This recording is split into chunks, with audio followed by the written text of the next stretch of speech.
ज्या साहित्य संमेलनाने देशाला आणि वंचित घटकाला दिशा देण्याचं काम केलं, त्या अण्णाभाऊ साठेंना नम्र निवेदन करण्यासाठी रिपब्लिकन पार्टी ऑफ इंडियाचे साहित्य संमेलन शहर अण्णाभाऊ साठे साहित्य समारोप समितीचे अध्यक्ष सन्माननीय पैलवान अजय पुलावळे यांना आम्ही विनंती करणार आहे की समितीच्या अध्यक्ष म्हणून आपण तो हार अण्णाभाऊंना अर्पण करायचा आहे आणि ज्यावेळेला घोषणा दिल्या जाते त्यावेळेला सगळ्यांनी आपण हातातील फुलांची पुष्पवृष्टी ही अण्णाभाऊंच्या पुतळ्यावर करायची, याची सगळ्यांनी नोंद घ्यायची.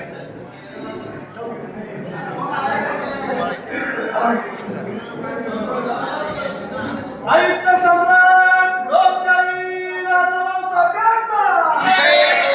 साहित्य सम्राट लोकशाही अण्णाभाऊ साठेंचा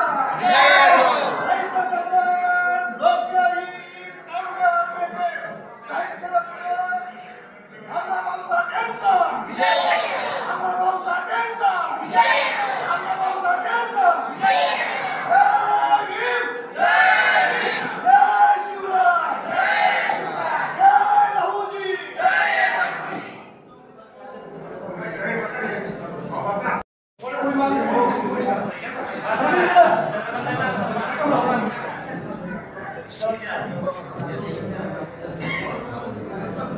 आज 1 ऑगस्ट 2025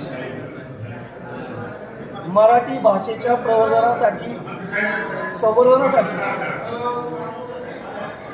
दलित पीडित कष्टकरी शेतकरी वंचित बारा बेरोजगार अर्जदार यांच्या व्यथा आणि वेदना आपल्या साहित्याच्या रूपातून 7 समुद्रापार पोहोचवणारे साहित्य सम्राट साहित्यरत्न लोकशाहीर अण्णाभाऊ साठे यांचा जयंती महोत्सव. खरं म्हटलं तर बाबासाहेब आंबेडकर म्हटले होते की केवळ माझ्या नावाचा जय जयकार करण्यापेक्षा जी गोष्ट माझ्या दृष्टीने महत्त्वाची आहे ती करण्यासाठी तुम्ही प्राणाच्या मोलाने झटा, शिका, संघटित संघर्ष करा, त्यातूनच तुमच्या जीवनाचा खरा मार्ग सापडेल. बाबासाहेब आंबेडकरांना साहित्य सम्राट अण्णाभाऊ साठेंनी गुरु मानलं होतं आणि अण्णाभाऊ साठेंनी सुद्धा स्पष्ट भाषेत सांगितलं होतं की ही पृथ्वी शेषनागाच्या पुस्तकावर करली नसून कष्टकऱ्यांच्या आणि दलितांच्या तळहातावर करलेली आहे. म्हणजे अण्णाभाऊ साठेंचं साहित्य हे वंचित घटकाचं, पीडित घटकाचं, कष्टकऱ्यांचं वेता आणि वेदना मांडणारं साहित्य 7 समुद्र पार गेलं.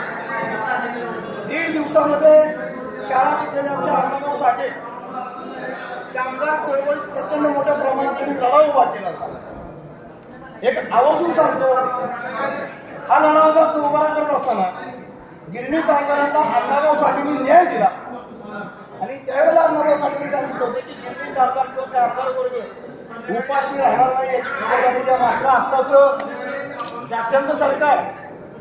हे तुम्हा आमची सगळ्यांची उपासमार करत आहे. माननीय डॉक्टर राजेंद्र गवई साहेबांच्या राष्ट्रीय नेतृत्वाखाली प्रदेशाध्यक्ष जगदंबा कांबळे, पश्चिम महाराष्ट्र महासचिव सन्माननीय चंद्रकांतदादा कांबळे यांच्या मार्गदर्शनाखाली युवक जिल्हाध्यक्ष, सातारा तालुकाध्यक्ष, सातारा शहर अध्यक्ष, विद्यार्थी आघाडी जिल्हाध्यक्ष, महिला आघाडी जिल्हाध्यक्ष, महिला तालुका अध्यक्ष यांच्या माध्यमातून सातारा जिल्ह्यामध्ये विशेषतः कंत्राटी सफाईगार कर्मचाऱ्यांच्या न्याय हक्कासाठी रिपब्लिकन पार्टी ऑफ इंडिया काम करत आहे. आज अण्णाभाऊ साठेंच्या जयंतीचं औचित्य साधून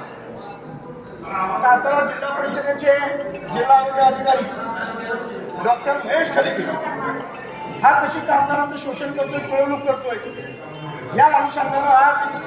जिल्हा परिषदेसमोर महिला आघाडीचं बांगड्या आहेर आंदोलन महिला आघाडीने ठेवलेलं आहे. मात्र तत्पूर्वीच